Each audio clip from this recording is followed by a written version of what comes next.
Et salut tout le monde, on se retrouve aujourd'hui pour une nouvelle vidéo, l'épisode 2 de notre série Parlons jeux. Et aujourd'hui je vais parler de deux jeux Zelda. Et commençons tout d'abord avec The Legend of Zelda.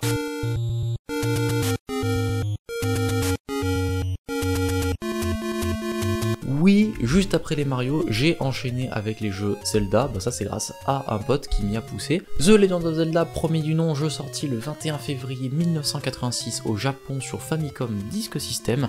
Il est sorti plus tard en 1987 dans le reste du monde et en octobre 1988 en France. Sur NES bien évidemment, vu qu'il n'y avait que le Japon qui avait la Famicom. C'est un jeu que j'ai fini le 22 avril 2022, donc ça fait quand même déjà 1 an et demi que je l'ai fini. J'ai mis environ 10 heures pour finir le jeu, sachant que d'après How Long to Beat, les joueurs mettent en moyenne 8 heures pour finir l'histoire principale du jeu. Alors Zelda, pour faire un résumé très bref du jeu, c'est un jeu d'action-aventure, et mon dieu ce que l'aventure a pris une part très importante dans sa sortie, c'était un peu le point de vente principal, le fait d'avoir une énorme carte à monde ouvert que l'on peut explorer. Pour l'époque c'était vraiment révolutionnaire, et la partie action aussi qui a joué un rôle très important, vu que le but de Zelda, si je résume vite fait l'objectif, vous devez explorer le monde principal, d'ailleurs c'est celui que j'ai réussi à trouver sur Wallpaper Engine qui défile, trop bien. Vous devez explorer le monde pour aller faire des donjons, donc en tout il y a 8 donjons à faire pour récupérer 8 morceaux de Triforce, et une fois que vous avez récupéré les 8 morceaux de Triforce, vous pouvez aller faire le 9e et dernier donjon pour aller vaincre Ganon et sauver la princesse Zelda. Voici pour un résumé très vite fait du jeu, sans trop spoiler. Il y a vraiment des trucs à spoiler dans un jeu aussi vieux et avec, entre guillemets, si peu d'histoire. Que dire sur ce jeu? Tout d'abord, commençons par un point très important qui me tient à cœur, les musiques. Alors, en termes de musique originale, ce qui m'a choqué pour faire la recherche de cette vidéo, c'est que Zelda 1 a techniquement moins d'OST que les jeux Mario, mais il a autant de musique originale. Je m'explique. Dans Mario, vous avez le thème principal, le thème souterrain, le thème des niveaux aquatiques, le thème quand vous êtes en étoile, le thème des châteaux et le thème de fin. Dans Zelda 1, vous avez le thème de l'intro, on y reviendra juste après l'intro, le thème des menus, le thème du monde principal, le thème des donjons, le thème du dernier donjon, parce que oui, le dernier donjon a droit à un thème spécial, et le thème de fin. Alors, petite mention spéciale, le thème de fin, quand je l'écoute, j'ai un peu des vibes Super Mario. Je sais pas si c'est que moi ou autre, là je vous le fais écouter. N'hésitez pas à dire en commentaire si vous aussi vous avez cette image de jeu Mario quand vous écoutez ce thème. Ensuite, pour le thème de l'Overworld, bon, un classique, vous le connaissez tous, c'est le thème de Zelda. À un moment, faut pas chercher midi à 14h. Il est vraiment bon, en plus, surtout pour les limitations de l'époque. Les thèmes des donjons, alors, le thème des donjons par défaut est très mystérieux un peu.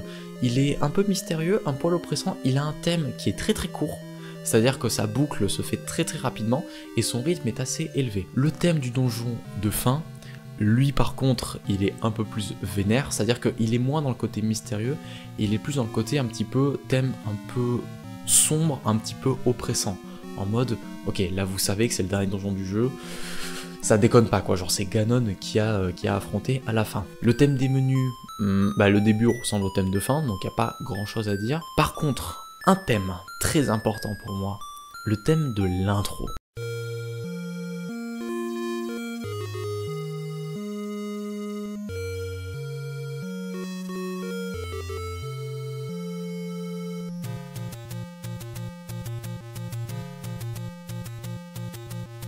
Alors, là je vous le fais écouter. Ce thème précis, faut savoir que quand j'ai commencé Zelda 1, c'était l'an dernier, je sortais à peine des 2 jeux Mario précédents, et avant ça, les seuls autres jeux que j'avais fait de ma liste, c'était des jeux qui étaient un petit peu plus récents, genre quelques Pokémon, Luigi's Mansion sur GameCube, Assassin's Creed, BioShock, genre c'était déjà un peu récent. Donc vraiment, Zelda, je débarquais un peu avec, seulement 2 petits vieux jeux fraîchement fait et d'autres jeux beaucoup plus récents. Et là il y a ce thème qui se lance. Et vraiment, je ne saurais pas comment l'expliquer, mais ce thème m'a conquis. Genre ce thème m'a fait voyager. Genre j'ai été vraiment sur le cul. J'étais en mode je suis vraiment resté sur l'écran d'intro, même pas pour lire en fait l'intro, juste pour écouter la musique.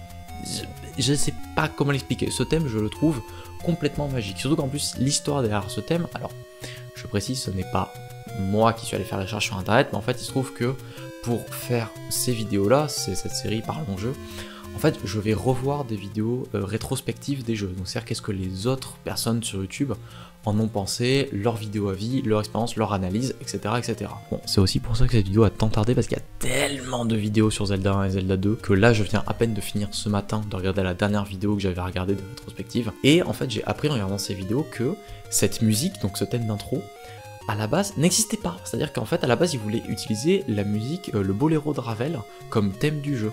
Sauf qu'en fait, ils se sont rendu compte la veille de la sortie du jeu que l'auteur, enfin du coup Ravel, n'est pas mort il y a suffisamment longtemps. C'est-à-dire que sa musique du coup lui appartenait encore techniquement. Ça n'était pas encore passé en mode c'est bon, ça fait plus de 50 ans qu'il est mort, free use, tout le monde peut l'utiliser. Non, non, il y avait encore des droits techniquement sur la musique.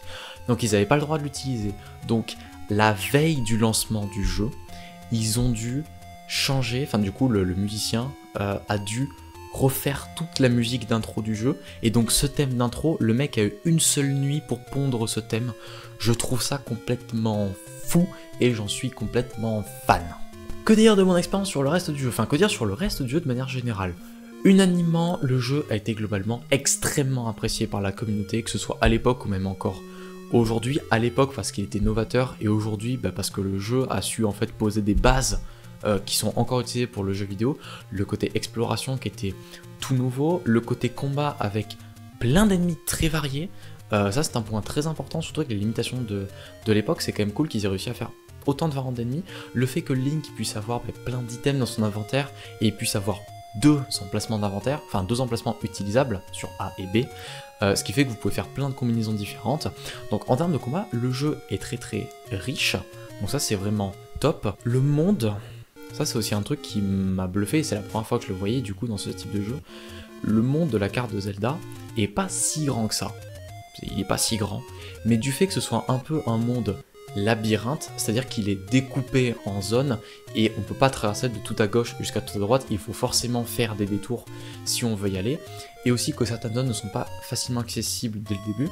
En fait cette petite carte, là vous pouvez la voir défiler à l'écran, en fait paraît très très grande du fait que les zones soient restreintes et qu'il faille faire des détours pour aller d'un point A à un point B. Donc ça aussi ça rajoute un petit peu de difficulté pour se repérer, aussi ça rajoute un petit peu de durée de vie, et ça rajoute un côté grand à la carte. Les donjons sont vachement bien foutus, et alors là, je vous affiche une vidéo à l'écran, enfin je vous affiche la miniature. Ce youtubeur, c'est un mec qui a commencé avec des reviews de Zelda, il a fait une vidéo analyse de Zelda 1, c'était sa première vidéo. Au début, il a expliqué quelque chose que je n'ai vu nulle part ailleurs. Le premier donjon, et même avec les premières salles du donjon, le level design est tellement bien fait que ces quelques premières pièces du donjon arrivent à vous expliquer toutes les bases de comment marche un donjon dans ce jeu, sans aucune ligne de dialogue, sans aucun tuto, sans quoi que ce soit. Et quand j'ai vu ça, j'étais en mode ah ouais putain c'est bien fait en fait, genre c'est vrai que c'est très astucieux.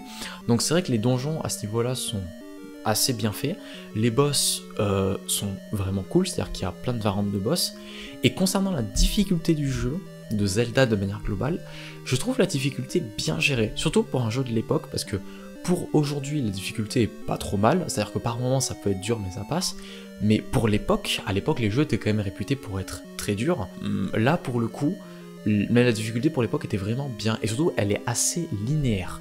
Ça je trouve ça bien, c'est-à-dire que le jeu commence de manière très simple, et petit à petit, graduellement, il va monter sur quelque chose de plus compliqué, tout en accompagnant le joueur, mais tout en aussi donnant des choses au joueur pour qu'il s'améliore. Donc de ce point de vue-là, la difficulté du jeu, je l'ai trouvé assez bien, et je l'ai trouvé assez linéaire pour le coup, donc ça, c'est franchement top. Et d'ailleurs, pour accentuer la difficulté du jeu, certains boss de certains donjons du début se retrouvent plus tard en tant que mini-boss dans les donjons plus élevés. Alors, je suspecte que la vie du coup de ces mini-boss est plus basse que celle des boss qu'on a affrontés, parce qu'il me paraissait vraiment plus simple à faire, mais j'ai trouvé la petite touche assez sympa, tu vois, de se dire, ok, t'as réussi à affronter ce boss dans le donjon 2, tu vas le retrouver dans le donjon 8 en tant que mini-boss. Qu'est-ce que j'ai pensé du jeu de manière globale? Je dirais bof. Bof parce que toute la partie exploration dans le monde ouvert, en vrai je suis pas fan. Enfin, j'aime bien les jeux où il faut explorer, ça y a pas de souci. Le problème c'est que Zelda 1 est pas du tout guidé. Alors oui, il y a certains vieux monsieur dans des montagnes, il faut trouver des secrets, qui peuvent nous aider, nous donner des indications. Alors vous êtes merci, mais les infos cryptées, c'est pas mon truc, hein. Je suis vraiment pas fan de ça, surtout quand elles sont vraiment très bien cryptées et trop vagues en fait pour ce que c'est. Alors oui, certains pourraient me dire, oui mais il y a des youtubeurs, ils arrivent à dire que en fait telle info, si tu réfléchis un petit peu, ça veut dire si, ça. Oui, il y a des infos, quand tu branches tes méninges 2 secondes, ça marche. Pour moi non, ça me disait déjà que j'ai mis plus de temps à finir le jeu que la moyenne, et encore j'avais un guide. Si j'avais pas de guide, j'aurais pas pu finir. Et même il y a des niveaux, j'aurais pas pu les trouver. Genre par exemple, il me semble le donjon 8, il faut brûler un arbuste sur une case random dans l'overworld. Je l'aurais jamais trouvé. Pareil, alors la montagne de la mort, je l'aurais peut-être trouvé, mais c'est sûr que le donjon 8 où il faut brûler un arbuste au milieu de rien, jamais je l'aurais trouvé celui-là. Jamais de la vie. Donc non, la partie overworld pour moi est beaucoup trop, comment dire, lâché dans la nature. Après c'était l'intention du développeur, hein. Vraiment il voulait faire en sorte que les joueurs soient dans un monde où ils n'y connaissent rien, où ils n'ont aucune info, où ils explorent. Comme si vous allez dans une forêt, quand vous allez dans une forêt, vous n'avez pas de carte, vous n'avez rien, vous explorez. De ce point de vue là, le développement est bien fait, c'est pas un truc moi qui m'intéresse. Moi j'aime bien quand c'est un minimum guidé, savoir à peu près où aller, pour pas non plus perdre trop de temps. Par contre, si je me basais que sur ça, j'aurais pas aimé le jeu. La partie donjon, ça pour le coup j'ai bien aimé, parce que les donjons, certes il y a des donjons qui ont des formes un peu bizarres, je reviendrai après sur les formes, mais ils sont globalement linéaires, c'est-à-dire qu'on sait quelle pièce on a fait, on peut savoir quelle pièce on n'a pas fait. Lorsqu'on débloque la carte, on peut voir si par exemple en ayant fait telle pièce, on peut voir qu'il y en a une qu'on n'a pas fait. Bon ben on se dit vas-y, on va essayer de foutre une bombe pour passer. Dès qu'on a la boussole, on sait à peu près où il faut aller. Donc les donjons, je l'ai bien aimé parce que c'est relativement ouvert tout en étant guidé. Et ça moi j'aime bien. Donc les donjons, j'ai quand même passé un bon moment. Aussi, le truc qui est cool, c'est que les donjons ne sont que sur un niveau. Ça peut paraître con, mais on reviendra après dans Zelda 2, ça peut être vite chiant. Mais dans Zelda 1, le fait que tout se passe sur un seul et même niveau, j'ai trouvé ça pas mal et ça a aidé à la progression. Aussi, je reviens vite fait sur la forme bizarre des donjons. Vous avez peut-être vu que les donjons ont une forme bizarre. En fait, c'était pour limiter la place sur la mémoire des cartouches. En fait, les donjons avaient des formes bizarres pour que vous puissiez imbriquer les donjons les uns dans les autres et qu'au final, ils prennent peu de place dans la mémoire. Il se trouve que le développeur a tellement bien fait ça que pour lui, les donjons étaient top, c'est-à-dire qu'il était très satisfait de ses donjons, mais les mecs sont venus le voir en mode Coco, en fait, tes donjons n'utilisent que la moitié de la place qu'on avait réservée pour la carte. Ah, donc tu as le choix, tu peux faire des donjons 2 fois plus grands si tu as envie.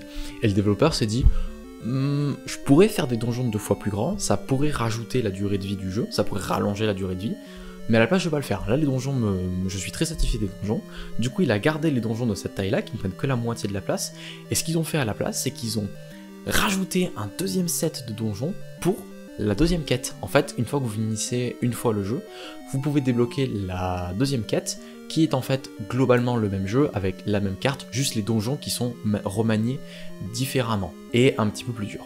Sinon, vous pouvez directement, lorsque vous commencez le jeu, dans votre fichier de sauvegarde, en fait, renommer votre personnage Zelda et commencer directement la deuxième quête. J'ai vu un youtubeur qui en avait parlé de ça. D'ailleurs, il me semble que c'est un youtubeur français. Je vous mets sa chaîne qui est vraiment excellente, qui disait que, vu que le jeu s'appelle The Legend of Zelda, il est possible que beaucoup de joueurs aient commencé en renommant leur partie Zelda.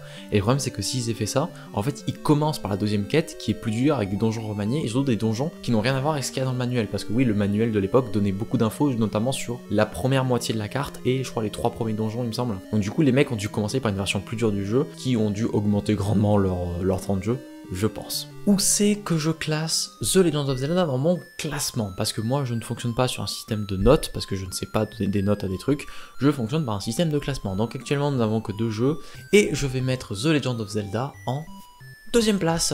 Ouais, je le mets juste devant Super Mario Bros. The Lost Level, parce que en ayant revu Super Mario Bros. The Lost Level, parce qu'un abonné a mis un message, enfin un commentaire dans la vidéo précédente, la première vidéo, qui avait dit que lui aussi il avait joué au jeu qu'il avait fait sur sa chaîne. Du coup je suis allé voir sa série, et effectivement j'avais oublié, mais ouais c'est vrai qu'il y avait plein de niveaux sur lesquels j'avais galéré. Alors mon truc de la dernière fois tient toujours, il y a toujours un niveau sur lequel j'avais vraiment pleuré du sang, hein.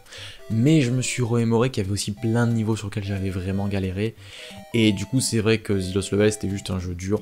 Là The Legend of Zelda, il faut quand même avouer que de par les musiques et de par les donjons, c'était quand même une expérience qui était pas mauvaise, donc je le mets en deuxième place dans mon classement personnel. Bien, à présent parlons de Zelda 2 The Adventure of Link.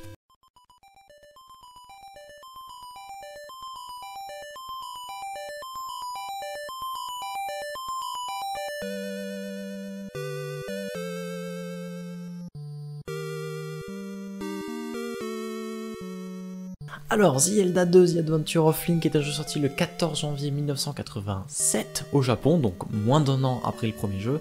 Il est sorti en 88 dans le reste du monde et en avril 90 en France. Donc ça veut dire que pendant que le reste du monde profitait de la sortie de Zelda 2, nous en France on a à peine Zelda 1. Je sais pas pourquoi il y a autant d'écart entre la France et le reste. Bref, c'est pas grave. J'ai fini le jeu le 30 avril 2022, donc je l'ai vraiment fait juste après Zelda 1. Il m'a fallu 11 heures pour finir le jeu, sachant que les gens mettent en moyenne 10h30 d'après un long to beat pour finir l'histoire principale du jeu. Et je me rappelle, la fin ça a été un petit peu la course parce que je voulais vraiment finir ce jeu pour avril en fait et me dire je l'ai fini en avril et que ça n'a pas traîné jusqu'en mai. Et je me souviens le dernier soir ça a été vraiment la course pour finir ce jeu.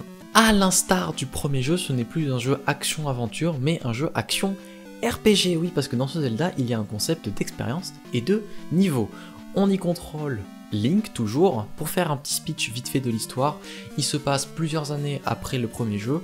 La princesse Zelda a été plongée dans un profond sommeil par je ne sais plus qui. Les troupes de Ganon veulent refaire vivre Ganon en brûlant, je crois, les cendres de Link, il me semble, un truc comme ça, c'est assez métal en vrai, pour essayer de refaire revivre Ganon. Et votre but à vous va être de récolter, il me semble, les 3 Triforces ou la 3ème Triforce pour réveiller la princesse. Je sais que c'est un résumé un petit peu à la con, mais c'est globalement un principe du jeu. Vous avez une carte immense que vous devez explorer pour trouver les donjons, pour les compléter, pour à la fin finir le grand palais et gagner la Triforce. Alors, ce jeu est radicalement différent du premier jeu. On va tout d'abord commencer par les musiques qui sont beaucoup plus nombreux dans ce jeu, malgré que le jeu soit sorti sur la même plateforme, la NES. Vous avez le thème d'intro, le thème du menu, vous avez le thème de l'Overworld, vous avez le thème des combats, vous avez le thème des donjons, enfin des palais du coup, le thème du grand palais qui est différent, vous avez le thème dans les villages, oui parce qu'il y a des villages, le thème dans les maisons, bref, vous avez beaucoup plus de thèmes que dans le premier jeu, et en vrai c'est vachement cool. Petite mention spéciale, déjà pour le thème des combats, que je trouve incroyable. Je l'ai eu en tête pendant facile 2 semaines une fois que j'avais fini le jeu. Alors impossible à chanter, par contre impossible à fredonner. Par contre je l'avais en tête, ça je peux vous le garantir. Et aussi petite mention spéciale pour les thèmes des palais, des donjons, que je trouve vraiment très bon.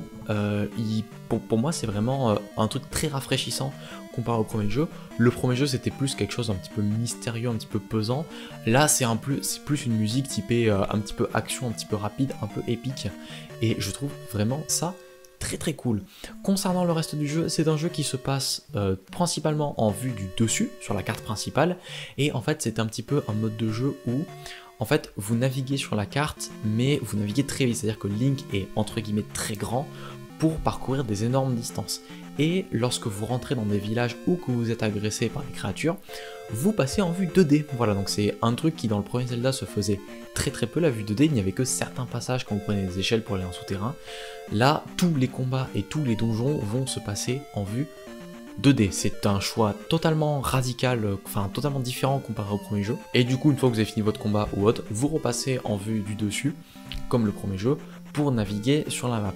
La map de Zelda 2 est techniquement beaucoup plus grande que Zelda 1, parce que, regardez, ceci est toute la map de Zelda 2. Techniquement, toute cette zone-là, c'est Zelda 1. Voilà, c'est pour vous donner une idée. Et tout ça, c'est la montagne de la mort, qui est l'enfer, surtout que c'est un putain de labyrinthe. Aussi, petit truc intéressant par rapport à la carte, je vous affiche une vidéo, je vous la mets en description, qui a fait une théorie, comme quoi la map de Zelda Breath of the Wild utiliserait le même Hyrule, entre énormes guillemets, que Zelda 2. Et en vrai, dans sa vidéo, il donne pas mal de points qui sont très cohérents et qui font sens, en fait. En fait, la map d'Hyrule de Zelda 2, seulement la partie nord-ouest, voilà. Mais je vous invite à aller voir la vidéo, c'est super intéressant, et en vrai, c'est un petit peu bluffant, toutes les similitudes qu'on peut trouver entre la map de Breath of the Wild et toute la partie nord-ouest de la carte de Zelda 2. Les palais, alors du coup, les palais se passent aussi en 2D. Et alors c'est là qu'il y a le premier problème. Dans le premier Zelda, tout se passait en vue du dessus. Donc c'était plein de cases à explorer, jusque là tout va bien. Et basiquement toutes les cases peuvent être interconnectées. Dans Zelda 2, c'est en vue 2D et c'est en hauteur, ce qui fait que vous avez par exemple une zone à explorer en haut, un ascenseur, une zone à explorer en bas, un ascenseur, etc. etc. Donc ça fait des zones en fait qui peuvent être très très grandes et qui sont très facilement joignables entre elles. Parce que par exemple, si vous devez faire un truc en S, techniquement faire le donjon va vous prendre un temps fou, et même si vous voulez rebrousser chemin, ça va être long. Alors que par exemple, Zelda 1, si vous avez un donjon qui est en cube, que vous explorez en zigzag, si vous voulez revenir en arrière, vous pouvez juste traverser directement et vous revenez très très vite en arrière. Là non, là l'exploration de ces donjons est vraiment compliquée, et il y en a même certains qui sont très très pièges. Dans le dernier donjon, le Grand Palais, il y a toute une partie, si au début je crois vous partez sur la gauche, vous allez faire quasiment une moitié de donjon qui ne sert à rien, c'est-à-dire ça ne mène ni à un boss, ni à quoi que ce soit, ni à aucun item. Il y a toute une partie inutile. Donc de ce point de vue-là, les donjons dans Zelda 2, je les trouve beaucoup moins bien gérés que dans Zelda 1, de par en fait la façon dont c'est fait, et de par le principe de la 2D en fait, enfin de par le principe de la 2D en vue de côté. Concernant les combats, oh putain, alors là les combats... Terrible. Link possède un couteau à beurre. Voilà. En fait, ça me fait chier parce que sur la jaquette du jeu, dans l'intro, on voit une énorme épée légendaire, la Master Sword, tout ce que vous voulez, appelez-la comme vous voulez. Dans le jeu, on a une épée qui fait 2 cm de long et c'est vraiment chiant parce qu'on a peu de portée. Les ennemis, des fois, sont difficiles à toucher. Les combats, de manière générale, sont beaucoup plus dur que dans le premier parce qu'il y a aussi un concept de blocage avec le bouclier, mais en haut ou en bas, c'est à dire que si vous touchez à rien, Link va bloquer une attaque d'en haut et va attaquer en haut. Si vous appuyez sur la flèche du bas, il va se baisser, donc bloquer les attaques du bas et attaquer en bas, sachant que certains ennemis peuvent bloquer en haut mais attaquer en bas et inversement. Donc les combats dans Zelda 2 sont beaucoup plus compliqués et sont vachement plus galères, et je me rappelle même au début quand je jouais encore à Zelda 1, j'avais dit à un pote, j'ai tellement hâte de finir Zelda 1 pour commencer Zelda 2. Dans ma tête, la logique c'était, plus les jeux sont récents, plus ils vont être simples, guidés, etc. Et là, mon pote m'avait dit, mec, je crois en fait que Zelda 2 est peut-être le Zelda le plus dur, en fait. Comment ça, mon ref? Je suis allé voir, du coup, avant même d'avoir fini Zelda 1, des classements genre top des pires Zelda, genre top de difficulté Zelda, sur le truc. Zelda 2 était toujours compté comme le jeu le plus dur. Et à ce moment-là, ça a donné lieu avec mon pote à une phrase qui depuis est restée mythique. Chaque zone, chaque donjon, chaque salle, chaque mob, chaque coup d'épée sera une save state. Et mon Dieu, ce que j'en ai fait des save states sur ce jeu. Oh bordel de merde. J'en ai rechargé beaucoup, puis j'en ai fait beaucoup. Il y a des mobs, des fois tellement j'en avais marre, à chaque coup que je donnais, je faisais une save state. Parce que des fois, les mobs t'attaquent en boucle, tu ne peux rien faire, quand t'arrives à mettre un coup, t'es trop content. Et à force de perdre un quart d'heure sur un mob, à chaque attaque que j'arrivais à donner, je faisais une save state. Il y a des mobs, alors oui, je suis nul, certes, mais vraiment ce jeu est d'une difficulté comparé au premier jeu. Et puis, comparé au premier jeu, le jeu avait une difficulté très linéaire. Ce jeu-là, le début commence doucement, puis à un moment ça devient exponentiel en fait. En fait ça devient exponentiel puis ça atteint un plateau. C'est vraiment chiant, c'est vraiment affreux. Puis aussi le fait que quand vous perdez toute votre expérience. Donc ce qui fait que si vous étiez très proche de pouvoir gagner un niveau en plus, vous l'avez dans l'os. Et si vous perdez toutes vos vies, vous retournez au premier palais. En fait, vous retournez à la zone de départ du jeu, ce qui est un peu chiant. Alors ça ne m'est jamais arrivé vu que je faisais tout le temps des save states. Je vous le dis, je n'avais pas ce temps-là à perdre. Déjà que j'ai mis 11 heures pour finir le jeu, si en plus je devais des fois me retaper le chemin depuis la zone principale pour retourner là où j'étais, c'est mort. Sachant qu'en plus sur le chemin, vous vous faites agresser, donc il y a moyen de perdre des vies, etc. etc. Donc non. Sauf dans le dernier palais du jeu, le grand palais, quand vous mourrez, vous respawnez au début du palais. Pourquoi est-ce qu'ils l'ont fait que pour ce palais et pas pour tous les autres? Je ne sais pas. Enfin, pas quand vous mourrez, mais quand vous perdez toutes vos vies, vous respawnez au début du palais. Pourquoi ils l'ont pas fait pour les autres, ça je ne saurais pas vous dire. Aussi, je suis en train de penser, Zelda 2 reprend quand même des parties exploration de Zelda 1. Il y a des donjons qu'on ne peut trouver qu'en allant marcher sur l'eau sur plusieurs cases. Il y en a qu'il faut essayer de trouver en activant des sorts entre différentes pierres. Il y a des villages cachés dans les marais, dans les forêts, etc. Alors des fois c'est un peu trop bien caché. Genre comment est-ce que je peux savoir qu'il faut mettre un coup de marteau sur cette case de forêt juste ici?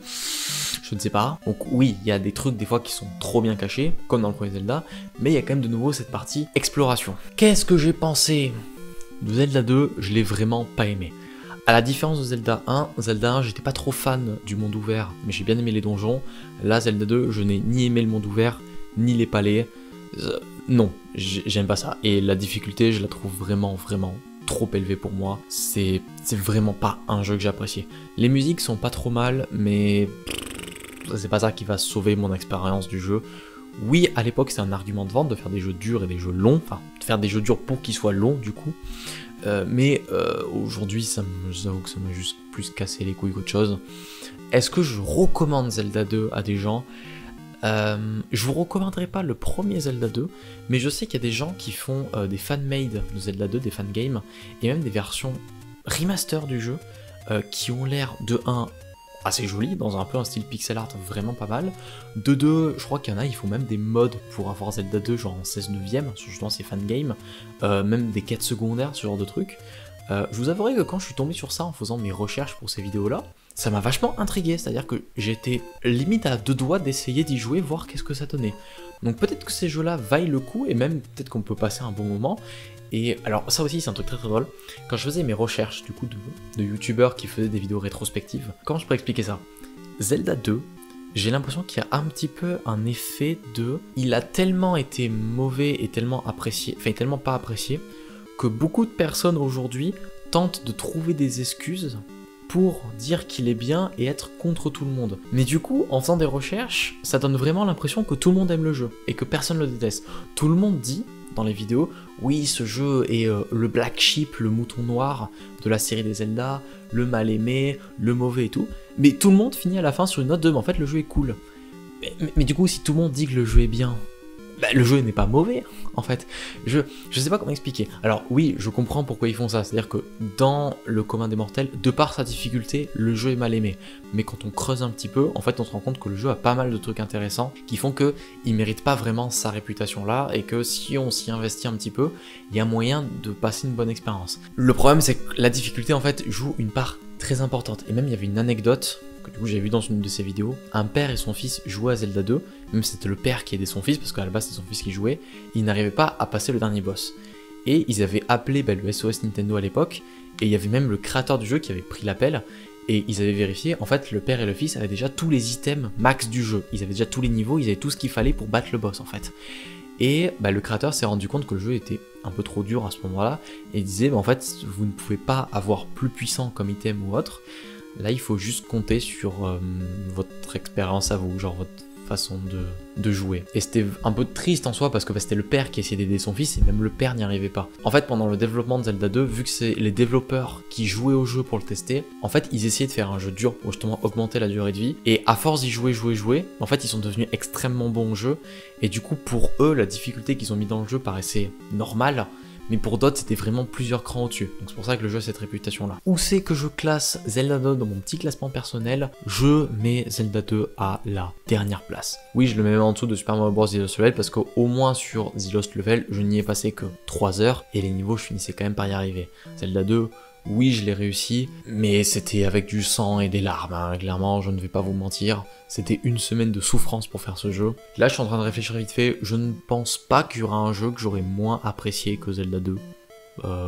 Là, comme ça, de tête, vite fait, je pense que Zelda 2 restera bon dernier. Peut-être qu'il y aura d'autres jeux qui vont arriver dernier, mais là il va rester dernier pendant un bon petit moment, Zelda 2. Voilà, c'est tout pour cette petite vidéo, j'espère qu'elle vous aura plu, j'espère que mon avis vous aura plu sur ces jeux. N'hésitez pas à dire si c'est des jeux sur lesquels vous avez déjà joué, qu'est-ce que vous en avez pensé, je suis curieux de voir vos avis, parce que j'ai vu des avis de plein de youtubeurs différents du coup sur internet, mais j'aimerais bien avoir vos avis à vous, qu'est-ce que vous en avez pensé. Et ben moi je vous dis à une prochaine, allez, salut!